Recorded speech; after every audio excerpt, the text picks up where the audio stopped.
Good day everyone! So our topic is the different types of customs bonded warehouses.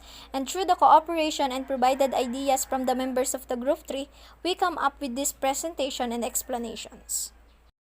According to our research, Customs Administrative Order Number 13-2019, which took effect last November 8, 2019, seeks to implement the CBW provisions under the Customs Modernization and Tariff Act.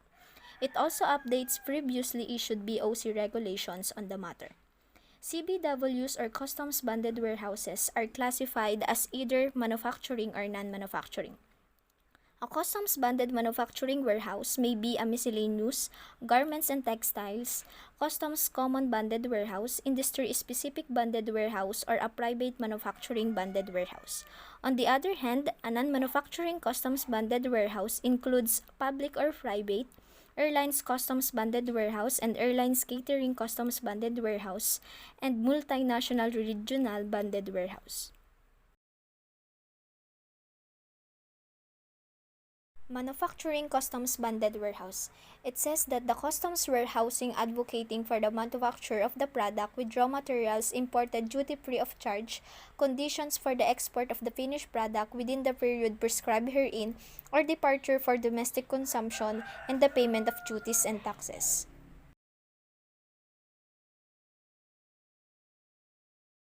A. Miscellaneous Manufacturing Bonded Warehouse or MCBW.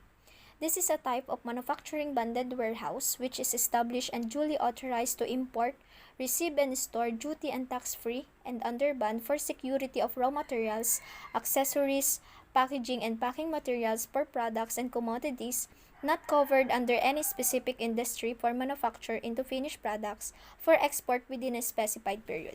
Since it is not covered under any specific industry, various kinds of raw materials can be stored in this kind of manufacturing warehouse. For example, the accessories in making necklace and raw materials in building houses. B. Garments and Textile Manufacturing Bonded Warehouse or GTMBW. Ang GTMBW ay isang warehouse facility licensed by the BOC and GTIDO or Garments and Textile Inventory Development Office. Ino-authorize ito to receive and store imported garments without paying duties and taxes. Ina-underband din nito ang imported garments and textiles including paying and labels for processing ng finished product for exportation within a specified period. C. Customs Common Bonded Warehouse or CCBW. Like the GTMBW, Customs Common Bonded Warehouse is also a warehouse licensed by the Bureau of Customs and the GTIDO in case of garments or textiles. It also duly authorized to import, receive, and store raw materials and accessories either for its own or for the account of its members without paying duties and taxes on condition that these materials are manufactured into finished product for subsequent exportation without a specified period. D. Industry-Specific Customs Bonded Warehouse or ICBW. It is a warehouse facility established and authorized by the Bureau to import, receive, and underband raw materials, accessories, and packing materials for products that fall under specific industry for manufacture into finished products for export. Meaning to say, it is a bonded warehouse that is for those raw materials, packing materials for products which is needed for a finished product for a specific industry. Industry-specific means pertaining or relating to a specific industry, either aerospace and defense, automotive and transportation, heavy equipment, industrial manufacturing, consumer products, and etc. One of the list of ICBW here in the Philippines is the ICBW number 1745, where the CBW operator is Intas Packaging Incorporated, and their industry is for transportation and storage warehousing and support activities for transportation. In addition, ICBW shall be licensed by the BOC and the importation shall be covered by a band. A band is a contract between two companies. Companies or government issue bands because they need to borrow large amounts of money. Those goods stored shall be transferred to the following ready for export. 1. Licensed client exporter defined under Section 3.8. 2. MCBW defined under Section 4.3.1. PESA or pre-port locator wherein pre-ports are a special kind of port where normal tax and customs rules do not apply. This can be airports as well as maritime ports. At a pre-port, imports can enter with simplified customs documentations and without paying tariffs. Private banded manufacturing warehouse. It is a precisely organized and facilitated by means of their perspective kind of goods that the importer is going to restore.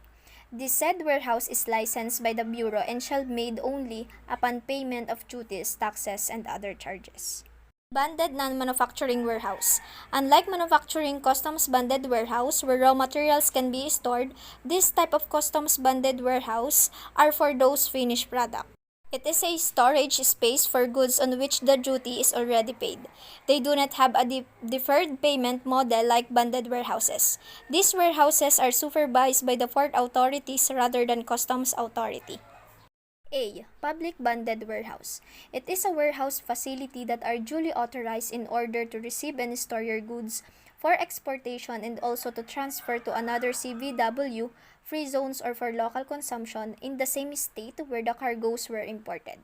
Upon entry of the goods into the warehouse, the importer and warehouse proprietor incur liability under a band. While the goods are in banded warehouse, they may under supervision by the customs authority. Your goods are securely stored until the importer arranges for the payment of import and customs duties. Private banded warehouse. It is any secure warehouse that the duties and taxes must be subsequently paid via customs entry or declaration when there is a request for release of the goods by the importer for home consumption or for export. This type of warehouse is subject to strict customs controls and restrictions. Airlines Customs Banded Warehouse and Airlines Catering Customs Banded Warehouse. It is a special type of customs banded warehouse wherein it focuses to the storing of basic necessities of passengers, crew, and aircraft, such as their supplies, spare parts, in-flight duty-free, and such other maintenance that is intended for the proper operation inside and outside of the airlines.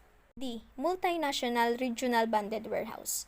Multinational companies organized and existing under a foreign law which is engaged in international trade and supplies spare parts or manufactured components and raw materials to its distributors and markets in the Asia-Pacific region and other foreign areas and which has established. Multinational Regional Banded Warehouse shall be licensed by the BOI. It is a warehouse facility to serve or is engaged in supply depot para making storage, deposit and safekeeping of products such as spare parts components, semi-finished products, and raw materials. Kasama na din ang packaging ng mga ito for consumer satisfaction. Mounting or packaging into kits or marketable lots thereof to fill up transactions and sale made by its officers of parent companies. Nagsisilbi din silang storage of goods na binili sa bansa ng home office multinational para i-export ito sa labas ng bansa sa pangangasiwa ng Bureau.